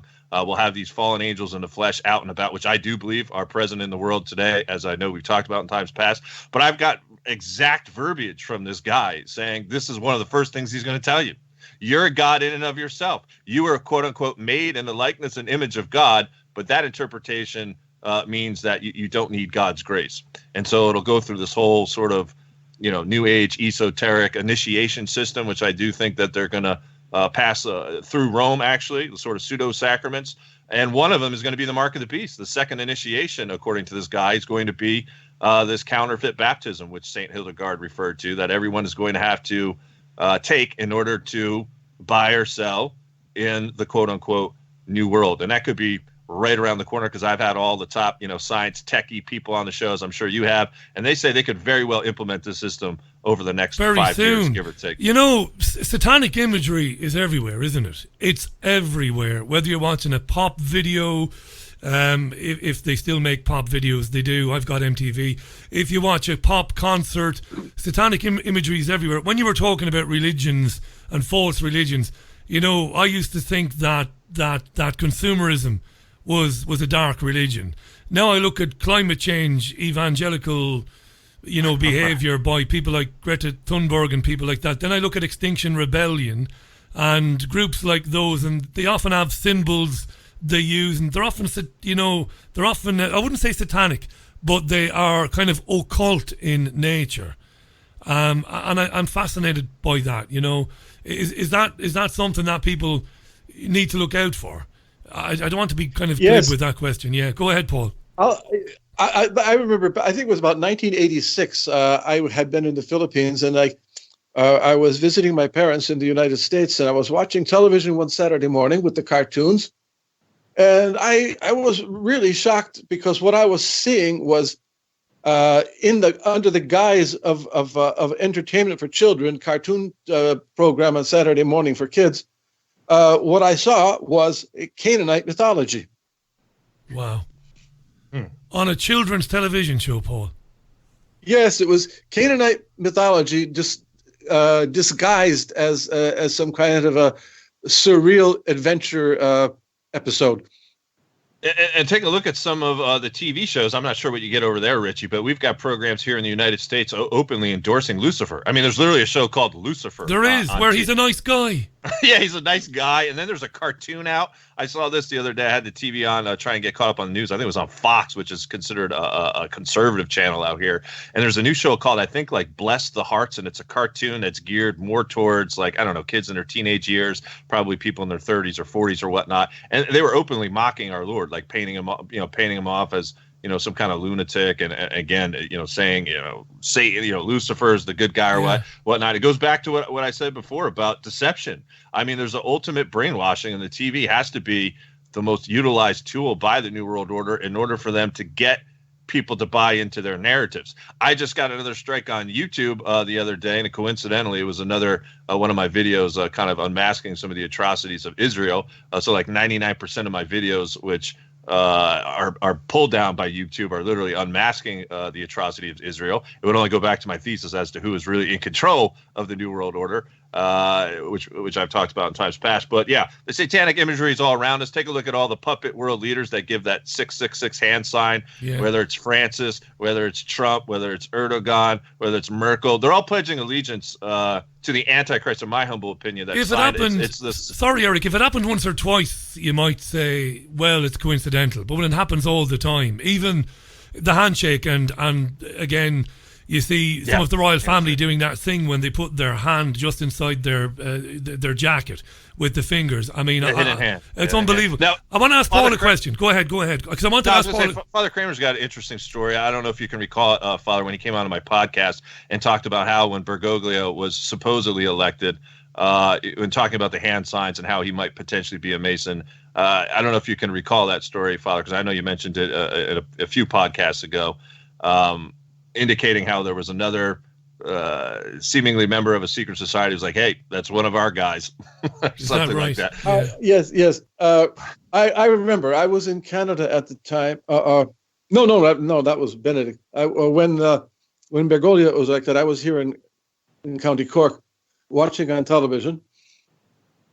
And I noticed where he placed his hand on his chest, on his breast, and that's a gesture I know from Masonic manuals. That's the Master Mason's sign of recognition. It's a signal that they give. It's a hand signal to identify themselves as Masons to other Masons. And I saw that, and I became very interested in this. In who is this man when I saw him make that gesture. Now, a friend of mine, who was a businessman, he was in a pub in Cork City, and a group of there was another group there of who happened to be all Freemasons. And the man told me that the group of Masons were watching the television when Bergoglio was elected, and when they saw that hand gesture, that hand signal, one of the Masons became excited. And he stood up and he said to his companions, "Look, it's one of ours at the top." Did he indeed? Did he indeed? It's I've had one or two men and women over the years who, like yourself, have looked very hard at Freemasonry, and I've come to believe that it's a hugely important secret society. Obviously, you've got compartmentalization. I mean, I remember my listeners now will hear this and they'll think Richie must be a Mason. I remember when I was living and working in Spain, and my partner Caroline, she ran her own business there, a bar, Paul, coincidentally. We knew a gentleman from Nottingham, and he was a really nice guy, and we were thinking about relocating to the UK to take over another bar. This was after the crash in 2008, and things were becoming a bit more difficult in Spain. And the gentleman whose name was Alan, he said to me, he said, Richie, if you do come and live in Nottingham, he said, I'll get you connected. I'll recommend you for membership of the Masons, he said to me. And I said, I knew what it was. I said, what's that? And he said, well, it's just a club. He said it's just a club, and he said, well, you know, you get things done. But I do think, first of all, I think Paul is absolutely right when he talks about these world leaders, and you as well, Eric. But I think on some other level, right down at the bottom of it, you've got a bunch of blokes who can pull a few strings, get a few things done. Right. There's no doubt about that. Lower level Masons have no idea what haven't a clue, do they? It's only the upper level, 32nd degree, 33rd degree. When you hit those levels, you know what the game is all about. Yeah, and that could be summarized. And who was the guy? Albert? Was it Albert Pike? Morals of Dogma. That's right. Hey, by the way, I must say, for those who might take this later on and hold it against me, we didn't move to Nottingham, and I never met any Masons thereafter. Paul, I've got a question for you. I asked Eric this before I do ask Paul the question. This is a terrific conversation, this. There's a huge amount of interest in this on Twitter. Lots of comments. I'm sorry I haven't got to them, but we've got limited time with the guys, and I'm doing the best I can to put the points that you're making on Twitter to Father Paul Kramer and to Eric Gajewski. It's great to have them on the programme today. Paul, I've got to ask you this. I asked Eric this when he was first on this radio programme. It's a very respectful question. I know you'll take it as it's meant. Why are you so convinced? Was there an episode in your life, Paul? You know, when I grew up in Ireland, I used to meet some lovely priests. I met some lovely priests, and I met some not so nice ones. But the lovely ones were, they were very loquacious. They would talk, and they talked about the call, that they had a dream or a feeling, or they felt the presence of Jesus. You're so convinced, Paul, and I'm not impugning you, by the way. I'm not saying you're wrong. Why are you so convinced that you're right? Was there something that happened to you that changed your life? Well, ultimately, it's not so much for any event that changes one's life. I think anyone who enters the priesthood is going to experience that moment when they, when the call of God becomes very palpable to them. But that would be nothing without faith. It's a question of how strong is your faith, your basic loyalty to God, your understanding that you are nothing in the sight of God, and you would not be here were it not for His will, and you surrender yourself to God's will to be His instrument, and you let Him show you the way. And the day will come when you will experience His call to what He wants you to do. It's like the prophet Samuel, when he was called, the voice of God called him, Samuel, Samuel, and so he went to the priest, and the priest said, when the next time you hear that voice, he said, "Speak, Lord, thy servant heareth." Well, when you are of that disposition and listening for the will of God, He will speak. Yeah, and for me, Richie, I mean, that's a great question. Again, I've talked about my conversion in times past. I mean, looking back on it, I'm sure I've missed an awful lot of signs in my own blindness. God trying to get me on that right path, but having rebelled myself. And listen, I was a playboy type. I ran through too many women to even list, and that's the God's honest truth. I'm not trying to glorify sin there, but I was bouncing from club to club and bar to bar and trying to make money and trying to move up in the world, and everything just came crashing down all at once. Again, sort of like Saul. But for me, but did you do any harm? Hang on a second. This is what some of my listeners will be screaming at me to give you guys more of a hard time. And I'm not, I'm not one for trying to give people a hard time just for the sake of it, because I've got great respect for you, for both of you and your life experiences. But, we talked earlier on about same-sex couples and all that. There will be people who will say, Eric, you weren't doing any harm. You were enjoying your life. You were enjoying yourself. Why not? Well, ultimately, I was destroying myself and my health. My health specifically, which really began to fall apart. But from a Christian perspective, and I write about this in my book, we're either following the law of selfless love and we're trying to follow Christ, right? If that's the whole principle of our religion is to follow Christ, obviously the Mass being the central theme, the sacrament behind what we're doing, or is it self-love? And so when I sat back and I analyzed my own, my own reflections, my own genre, I was like, man, I'm a pretty darn selfish person. I want to gratify all my senses. I want to do all these things that if we are to say as Christians we're supposed to be in a loving relationship with Jesus, right?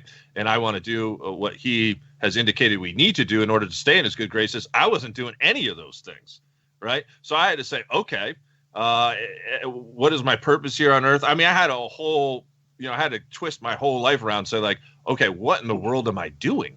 Am I here to serve myself? Am I here to just go about and gratify senses and pleasures and make as much money as I want to? I was empty as anything. I was really empty as anything inside. And as I began to, study more and understand that what Christ did teach, what was the true path, and understand, what the church had said, I have a lot of experiences. And again, we shouldn't necessarily push experiences to the forefront, but I've experienced many of the things that certain mystics have indicated in certain their writings. One of which, I'll cover this in my book, and I don't think I've ever revealed this to the public. When St. Therese of Avila is talking about, I think it's in the fifth mansion, in the interior castle, she mentions this experience of flying like an eagle in the sky. And ever since that day that I had a similar experience, that became the backdrop of my work. Anyone could get over to tradcatnight.org and see all kinds of the eagle symbology, which is heavily used in Catholicism. But I had a similar experience, and I couldn't understand it if it weren't for good people and priests at the time, including Father Kramer, who, by the way, is a previous spiritual director of mine. I couldn't understand it and process it, but I knew I was on the right path. So to speak. And so it's a matter of faith in the end, because I've had a lot of atheists. I've got a neighbor who's an atheist right down the road, and he says, why are you so convicted, Eric? And I tell him the same thing. I was like, listen, ultimately it comes down to what you believe in. It becomes a question of faith, as I know Father Kramer will allude to. Is he a good guy? Is he a good guy, that atheist neighbor? Is he a decent guy?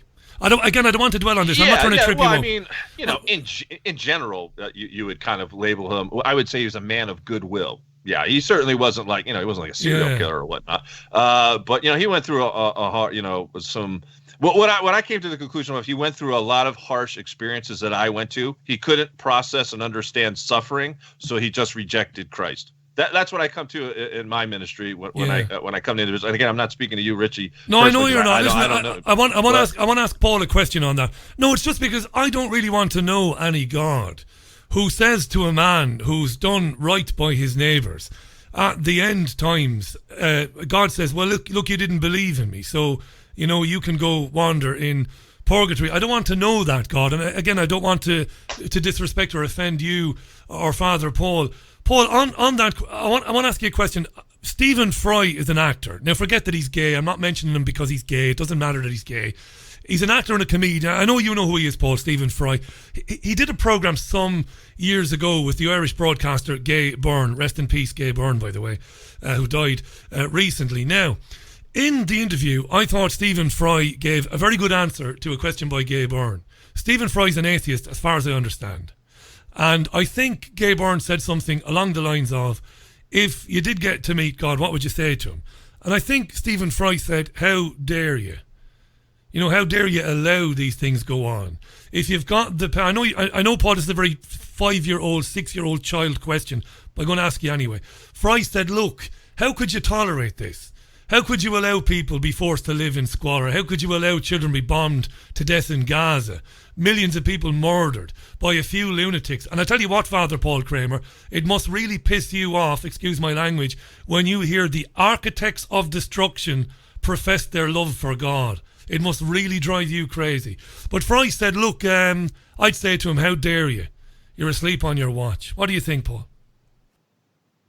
Well, we have to, first of all, understand that the wisdom of God exceeds anything that the human mind can grasp. We can't be blaming God for the evils that are being committed by men. Yeah, and the evils in the world are, the authors of the evil in the world are men. It's the works of the evils in the world are the works of evil men. So I don't think we can point the finger at God because God created us and showed us the path of life and the path of death. And because men are choosing the path of death, we can't blame God for that because He created us with the free will, and He will punish the wicked. But God created us for the purpose to know him and to love him, and to live with him for eternity. And if we do not follow that path, the very purpose of our existence will be missed forever. It does make you sick, Paul, does it, when you hear the likes of Tony Blair? My God, there's a guy to talk about, converted to Catholicism, a guy responsible for the murder of 1 million Iraqis and the displacement of 2 million more. An honest man like yourself and a committed practicing Christian, traditional Catholic like yourself, what's it feel like when you hear monsters professing their closeness to God? Like Nancy Pelosi? Like Nancy Pelosi. Yeah. Like yeah, any they're of all them. fake Catholics. Yeah, they're all fake. It's rotten, isn't it? Yeah. Well, at my age, I've been hearing this kind of thing for decades from those kinds of people. I just shake my head when I think of these people when they talk about how they love God. On the day that they appear before the divine judge, they're going to have a nasty surprise. Yeah, and maybe even Father Kramer could talk about that, Richie. I mean, there's a lot of great, the esteemed theologians who talk about how priests will be held to even a higher accountability, bishops, prelates in the church, because if they are leading the flock down the wrong path, they will be held to an even higher standard than us laymen, just simple folk like you and I. But my goodness, so what was that one quote, Father? Was it St. John Chrysostom that talked about hell is paved with the skulls of bishops or something along those lines? I mean, there's an awful lot of quotes that, when you accept the call of being a clergy, this is why we as Catholics, we pray for good priests in general. I mean, like Father Kramer, who's a light in this shining darkness all around us, because we have so many fake Catholics around us. But they're held to a higher standard and a higher call. And my goodness, I can't imagine on the day of judgment, wherein it's been indicated by other saints and esteemed writers, there'll be some people who you thought would get to heaven that won't be in heaven, and then there'll be absolute monsters that maybe you've met in times past who will get into heaven, perhaps last second by miracle, grace, or whatnot. So we just don't know. By the way, Eric, I've come to be more, I won't say open-minded because that is a patronizing thing to say, so I won't say that because I don't mean that. I've come to be more receptive to the ideas of people like Father Paul and yourself, particularly in the last couple of years, because the evil is unimaginable, and I've got to accept that. I can't explain it. I used to have the answer to everything. I could explain it, and now, Father, I see things like a new communications network being rolled out called 5G, which is going to kill people. It's non-ionizing radiation that is going to have a profoundly negative effect on the human body. I know, Eric, you talk a lot about artificial intelligence and this stuff in your excellent program, it must be said. Folks, if you haven't checked out Tradcat Night before, check it out. I look at this stuff and I know that the people behind it are aware of what it's going to do to people. Now, I used to just reason that away by assuming that I knew everything, and I would say, well, they're just doing it for the money. And I tell you what, Paul, what I've come to understand is they're not doing it just for the money. I don't want to accept that, but I have to accept that there's something else going on there. Something non-human, something dark that I can't get my head around. And that's why I've been listening to people like Eric and others like you in recent years, because I've given up, Well, the 5G thing, if I could jump in here. I'll give you what the end game of it is, because I cover it quite often. Actually, Deborah Tavares emailed me this morning. 5G is now going down in executive orders here in this country. So Trump fully supports 5G, which is another red flag as to why he's not, against New World Order or whatnot. But listen, when this Antichrist figure shows up, they've got a day called the Day of Declaration, where this could be like the full UFO disclosure thing, happening worldwide. Hey, we're here, we're helping to humanity evolve or whatnot. This will be after, economic collapse, societal collapse. A lot of major things will happen before this day. But they actually call it a new day of Pentecost. Now, we've been brainwashed in the Conciliar Church and Second Vatican Council that we're under this new Pentecost. Well, the Antichrist has same terminology, where he's going to come out on this one particular day. And via this 5G program, which can manipulate, as you know, at the cellular level, our bodies and make it feel like we're experiencing something positive, like a charismatic feeling. And he's going to come out on the scene and say he's here to help humanity. He's going to, move us along into this new, path or whatever. And people are going to experience this Pentecost thing, and it ties in with the weapons of God systems that I've discussed in times past. But 5G is something that is unseen, which is affecting a large number of people, and I don't think they realize. I remember, I think in our last show, Richie, I proposed to you, and I asked you the question whether you thought, as a result of all this animosity that we're seeing in the country, like everyone's kind of on edge. Yeah. Like you can't make an opinion without someone wanting to delete you or defriend you or give you a death threat. Is it 5G behind it? Manipulating, our behavior? I don't, Yeah, because it's been around. It's been around for decades, hasn't it? The technology isn't new. Yeah. It's a military grade technology that's designed to, well, it was designed as kind of what would they call it? Silent weapons for quiet wars and all that. It'll also be used when martial law is declared out in your streets. When, again, this is why I've been saying, get off coastlines, get out of major cities, because once they start rolling out, the armed military, they're going to have those weapons. I mean, you can forget about, and I'm not saying they're not going to have like semi-automatics or whatever, but they've got these sound weapons basically, and EMF weapons where they can just blast that thing and you're done for. I mean, you're not going to be able to fire back or resist. So. It reminds me of a poem that I think was written for The Omen. When the Jews returned to Zion and all of that. But at the end of it, there's a horrible line at the end of the poem: turning man against his brother till man exists no more. That's the end game of the evil entity. I want to ask Paul this. We've got about 5.5 minutes left on this. It's flown. My God, has it flown by, hasn't it? It really has flown by. Eric Gajewski is on the line. Mary Julie Jeheni, 3 Days of Darkness, Tradcat Night. Go to the website and find out where you can see this film. Support independent content creators like Eric. Terrific radio show there, which broadcasts multiple times a week and a month. It's really good. We've also, of course, got Father Paul Kramer, lecturer, author of numerous articles and books. Paul is a native of Bristol, Connecticut, even in the US, but went to the Pontifical University of St. Thomas Aquinas in the 70s in Rome. He was ordained back in 1980. Two proper scholars here.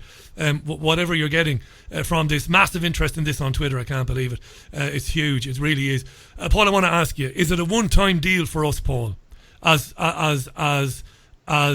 human beings on Earth, or what about those who think that reincarnation? There are those who believe in God and they say, well, He won't cast us into eternal darkness. We might end up, doing the go-round again. What are your thoughts on reincarnation? I know it's a big subject to bring up this late in the program, Paul, but if you can give us a quick answer on that. Reincarnation is a philosophical attempt at understanding how the energy of life is perpetuated, but it's something imaginative. It's not philosophical. It is, as a Belgian Dominican professor who was the dean of philosophy for 32 years at the Angelicum in Rome once said that for so many hundreds of thousands of years, the men were living on the earth, and then around 600 BC, before Christ, men began to think rationally.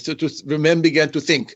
They began to think. In other words, they began to have systematic ideas to understand the universe, to understand the world, to understand it through its causes. But this is something, and of course, this he's talking about Greek philosophy. Of course, where so really rational, systematic thought began with the Greeks. But among the Hebrews, the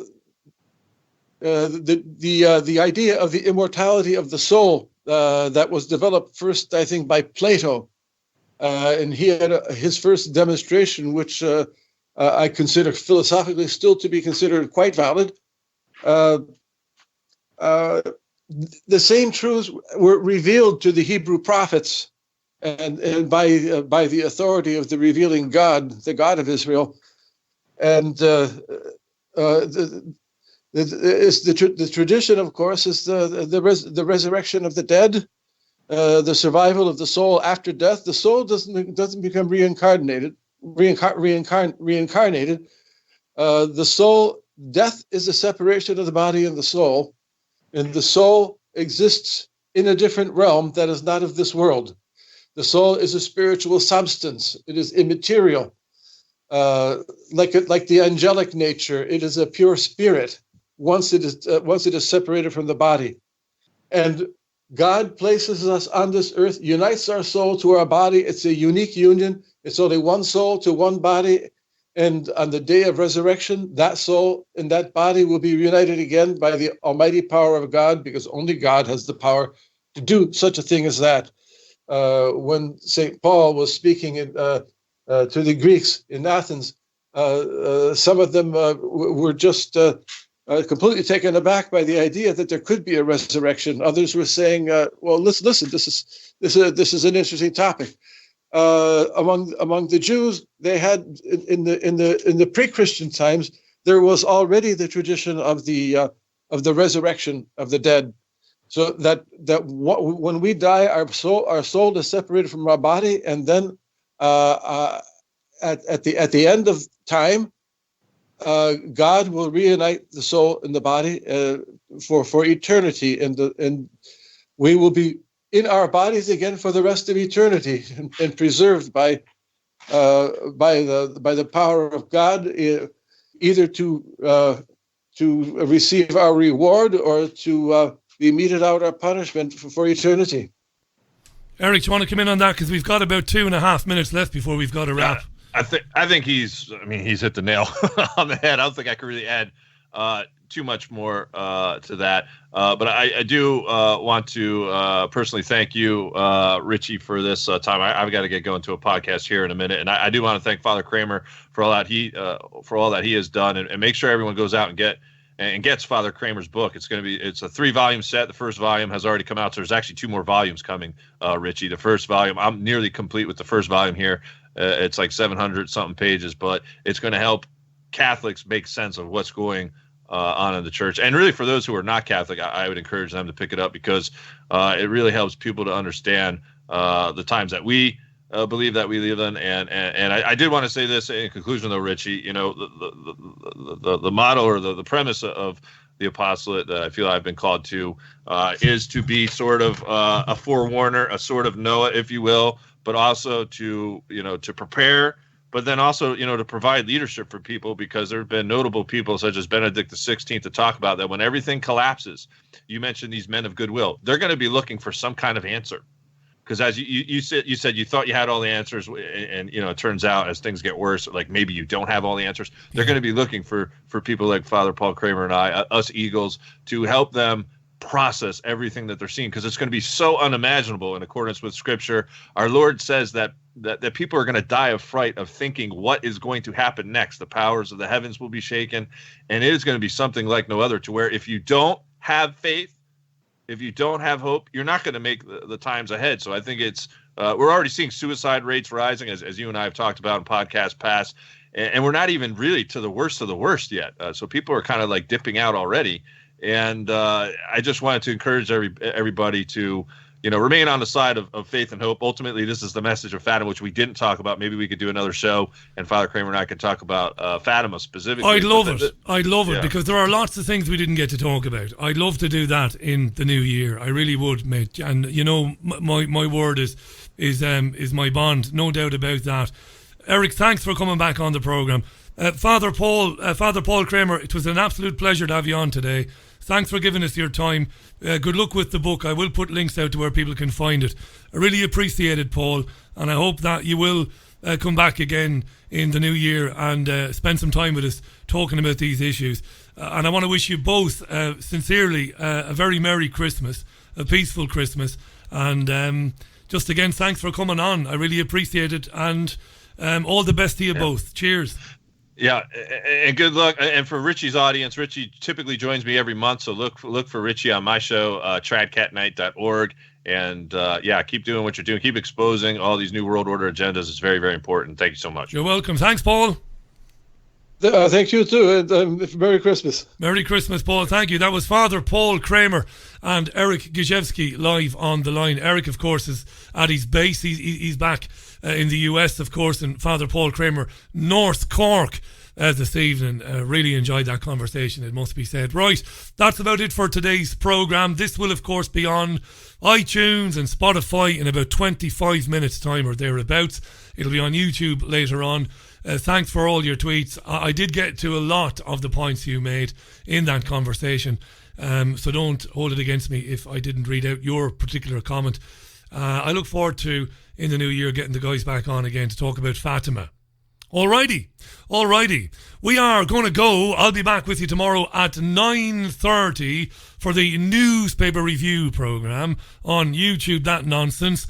And then 5 o'clock radio show tomorrow again, as usual. You look after yourselves and one another. Have a great rest of your Wednesday. And tomorrow, Jean Ann Crowley will be 71. Once again, happy birthday to our kid in Cleggan there. Bye.